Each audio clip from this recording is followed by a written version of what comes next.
Dans cette vidéo, je te dévoile les 10 critères que j'ai respectés afin de trouver mon produit gagnant sur Amazon. Et je vais t'expliquer un petit peu comment j'ai procédé. Au début, avant de me lancer, j'avais vraiment pas de critères. Je m'étais dit, de toute façon, tout se vend sur Amazon. Donc bon, je prends un produit, je le mets en listing et de toute façon ça va se vendre. Ça c'était vraiment une première erreur. Ensuite je me suis formé dessus. J'ai utilisé la méthode de Quentin Bonte. Grâce à sa formation, j'ai pu comprendre en fait qu'il y avait quand même des critères vraiment à avoir afin de trouver le bon produit gagnant et être sûr qu'en fait que ce produit va fonctionner. Dans cette vidéo, je vais te dire lesquels j'ai respectés. Donc la première chose à faire, c'est de sélectionner le bon mot-clé. Comment ça se passe sur Amazon, c'est que les gens vont utiliser la barre de recherche et donc du coup vont mettre un mot-clé pour trouver notre produit. Ils vont pas rechercher directement le produit, ils vont chercher ils vont mettre un mot-clé. C'est un peu comme Google concrètement. Si tu veux, on passe sur mon écran, comme ça je te montre un petit peu comment ça fonctionne. Donc là, regarde, je te donne un exemple en fait de comment j'ai procédé. Au début, j'avais mis mangeoire à poule. Mangeoire à poule, et en fait ce qu'il faut vérifier concrètement, c'est voir est-ce que c'est le mot utilisé le plus recherché en fait dans la catégorie des mangeoires à poule. Donc là vous pouvez utiliser l'extension Heliothème et vous pouvez prendre le X-Ray Keyword, et donc là ça va analyser en fait les mots-clés utilisés par les utilisateurs pour ce type de produit. Donc là on voit mangeoire à poule et on voit dans la partie volume que en fait il est plus recherché abreuvoir poule. Donc du coup, notre mot-clé principal, c'est pas mangeoire à poule, c'est bien abreuvoir poule. C'est lui qui va être le plus recherché. Donc du coup, c'est avec ce mot-clé-là qu'on va pouvoir après analyser nos concurrents, etc., le chiffre d'affaires et tout. Donc il faut bien utiliser le bon mot-clé. Ça, c'est vraiment la première chose à faire. Et donc ça, vous pouvez l'utiliser avec l'extension de Heliothème, avec le X-Ray Keyword. La deuxième chose à vérifier, le deuxième critère qu'on va utiliser, ça va être surtout le volume de recherche, justement. Comme on a pu le voir, il faut trouver le bon mot-clé avec le bon volume de recherche pour voir si ce mot-clé est vraiment recherché concrètement sur Amazon. Au début, je voulais vendre des tees de golf ou des produits de golf parce que je suis fan de golf. Donc je me suis dit, pourquoi pas vendre des produits golfiques. Et du coup, comme vous pouvez le voir sur mon écran, par exemple, des roulette pitch. Donc là, si on analyse la première page avec Heliothème, on va pouvoir voir, là, sur ce mot-clé, très peu volume de recherche. Vous avez 224 personnes qui ont recherché ce mot-clé dans le mois. Donc concrètement, c'est très peu et on voit que au final, c'est un produit en fait qui va très peu se vendre. Même si je marque aussi tee de golf. On va regarder un petit peu les volumes. Donc les volumes, vous pouvez utiliser donc X-Ray et vous avez ici le volume de recherche ici. Mais pareil, vous voyez que au final, très peu de personnes en fait recherchent ce mot-clé sur Amazon. Donc on sait que le volume en fait de vente sera très faible. Donc le deuxième critère à bien respecter, c'est bien qu'il y a un volume de recherche important sur le mot-clé. Troisième critère qu'on va regarder, ça va être aussi la saisonnalité du mot-clé. Est-ce que notre produit est saisonnier ou est-ce qu'il se vend toute l'année? Pour ça, il y a une manière très simple de regarder, justement, ça va être grâce au volume de recherche. Comme vous pouvez voir sur mon ordinateur, donc là j'ai cherché serviette de plage. Comme vous pouvez vous en douter, du coup, c'est très recherché l'été et beaucoup moins l'hiver. Donc là, vous pouvez le voir en fait. Du coup, si vous avez des ondulations comme ceci, c'est que du coup, on est sur un produit saisonnier. Nous, généralement, on va quand même chercher plutôt un produit qui se vend toute l'année. Ça nous permet du coup de stabiliser notre boutique, à faire du chiffre d'affaires vraiment toute l'année. Si vous préférez faire avec un produit saisonnier, vous pouvez le savoir en regardant du coup les volumes de recherche, quand est-ce que le produit est recherché, quand est-ce que le produit est pas du tout recherché, donc du coup, votre chiffre d'affaires va fluctuer en fonction des volumes de recherche. Un autre critère à sélectionner, c'est bien sûr aussi la taille du produit, le poids, son volume et du coup combien de stockage ça va nous prendre chez Amazon. C'est quand même hyper important de sélectionner un produit qui est pas trop volumineux et qui ne pèse pas hyper lourd. Sinon on va avoir énormément de frais Amazon pour pouvoir le stocker chez eux. Nouveau critère hyper important, ça va être aussi le prix du produit. C'est-à-dire que concrètement, sélectionner un produit qu'on va vendre très peu cher, 10 euros, 9 euros, etc.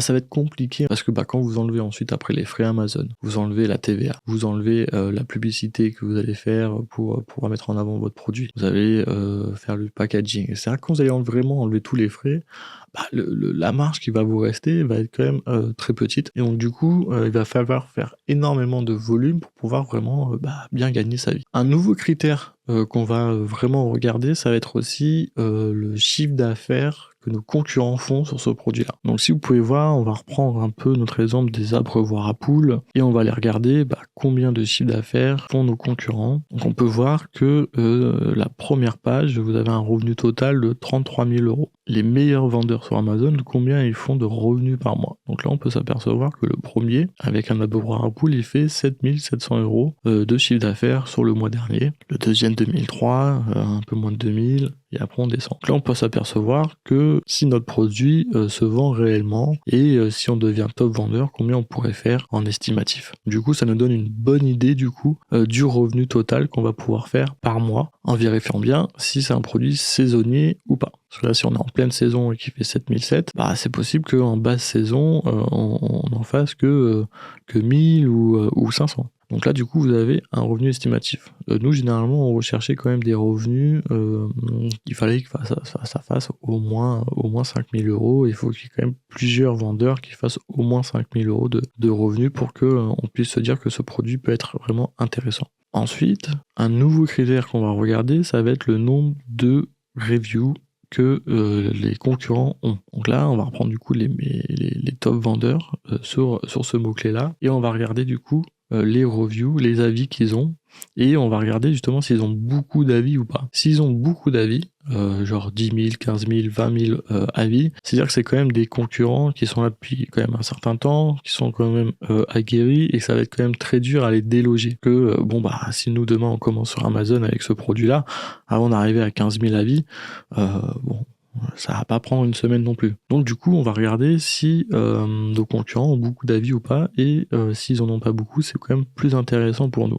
Donc là, on s'aperçoit que le premier, il a 3600 avis, le deuxième 1004, et après ça descend à une petite centaine d'avis. Donc on peut se dire que il y a quand même de la place encore, et on peut facilement arriver à une centaine d'avis aussi sur notre produit, et donc du coup, à remonter notre produit dans la liste des recherches. Donc ça va être aussi un nouveau critère qu'on va bien regarder pour s'assurer que c'est pas un produit qui est saturé par beaucoup de concurrents qui sont là vraiment depuis longtemps. Un nouveau critère qu'on va sélectionner, c'est surtout si on peut faire une amélioration sur notre produit. C'est-à-dire que nous, ce qu'on va rechercher, ce qu'on a recherché en fait quand on a sélectionné notre produit, c'est comment on peut l'améliorer. C'est-à-dire que nous, ce qu'on veut, c'est pas trouver le produit du concurrent et mettre exactement le même avec notre logo dessus. On veut pas faire du private label, on veut faire vraiment une amélioration sur notre produit pour pouvoir avoir une différenciation et pour pouvoir mettre aussi une barrière à l'entrée aux nouveaux entrants. C'est-à-dire que concrètement, on pourra pas non plus nous copier. Donc ça, c'est quand même un critère hyper important, c'est-à-dire que des fois vous pouvez trouver un produit où il y a un bon volume de recherche, c'est pas un produit saisonnier, le prix de vente est important, il n'y a pas beaucoup de concurrents dessus, il y a pas mal de chiffre d'affaires fait par sur la première page, mais ça va être des produits où ça va être très difficile de pouvoir se différencier parce qu'il n'y a pas énormément d'amélioration produit à faire. Donc du coup, on va pas le sélectionner parce que du coup, ça rentre pas dans notre critère d'amélioration.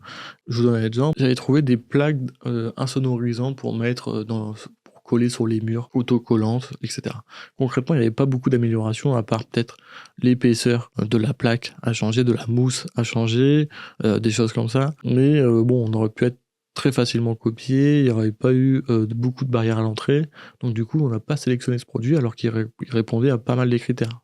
C'était pas un produit saisonnier, le volume de recherche était pas mal, le chiffre d'affaires des concurrents était important, il n'y avait pas beaucoup d'avis sur nos concurrents, donc du coup on aurait pu se positionner dessus, mais on l'a pas sélectionné parce que c'était difficile de trouver une amélioration sur le produit et il n'y avait pas beaucoup de barrières à l'entrée. Autre critère à regarder, ça va être aussi le listing de nos concurrents. Alors, on va regarder en fait, dès qu'on a trouvé notre produit, etc., qui rentre bien dans nos critères, on va regarder le numéro 1 de la page, et on va regarder comment a été fait son listing. Est-ce qu'il a fait une bonne description? Est-ce qu'il y a des bonnes photos? Est-ce que le marketing est bon? Est-ce qu'il y a bien des vidéos? Comment il a fait son listing et est-ce qu'on va pouvoir justement l'améliorer pour pouvoir après le dépasser? Donc là, on va reprendre notre exemple d'apreuvoir à poules. Donc là, j'ai pris le numéro 1, donc c'est un choix Amazon, et on va regarder du coup comment a été fait son listing. Donc là, avec Heliotem, vous allez pouvoir, Heliotem donne une note concrètement sur le listing du produit, et vous allez voir comment vous allez pouvoir du coup l'améliorer. Donc là, il est à 7,6. 6, bon, on sait qu'on pourra faire mieux que ça. Et justement, il vous dit en fait qu'est-ce qui lui manque pour arriver sur du 10 sur 10. Il n'y a pas assez d'images, on peut améliorer le titre, vous pouvez améliorer la description, etc. Donc du coup, nous, on sait qu'on pourra faire un listing un meilleur listing que lui. Donc ça aussi, ça va être un critère aussi à respecter. Si le mec il est à 10 sur 10, on sait que bon, ça va être compliqué de le battre. Donc voilà un petit peu les critères que j'ai eus pour pouvoir sélectionner notre produit gagnant. Donc pour récapituler, il faut bien sélectionner le bon mot-clé. Il faut vérifier le volume de recherche du produit. Vérifier que c'est bien un mot-clé qui est bien recherché sur Amazon. Vérifier la saisonnalité du produit. Vérifier le prix du produit. Il faut que ça soit un produit qui a un prix quand même assez important. Vérifier aussi la taille et le poids du produit. Il ne faut pas que ça soit un produit qui soit trop volumineux et un produit qui soit trop lourd afin que les frais de stockage chez Amazon ne coûtent pas trop cher. Le chiffre d'affaires de la première page du produit, du mot-clé. Ça va être important de bien vérifier si justement nos concurrents actuels font un chiffre d'affaires intéressant afin qu'on puisse se positionner sur le produit. Surtout s'assurer que c'est un produit qui se vend bien sur Amazon. Vérifier le nombre d'avis de nos concurrents. Il faut que les avis de nos concurrents soient assez faibles. Plus elles sont faibles, sur les top vendeurs de notre mot-clé, plus on aura de la chance de pouvoir remonter facilement sur la page. Vérifier aussi que notre produit peut être amélioré. C'est aussi hyper important de bien comprendre que plus on mettra de barrières à l'entrée pour les nouveaux entrants, mieux notre produit sera protégé et du coup, ça sera plus simple de le vendre. Et le dernier critère, c'est de bien vérifier aussi le listing des concurrents pour savoir si on pourra bien améliorer le listing par rapport au leur. Donc voici un petit peu les critères que j'ai pris en compte pour sélectionner mon produit. Dans une prochaine vidéo, je te dévoile mon produit gagnant en respectant tous ces critères.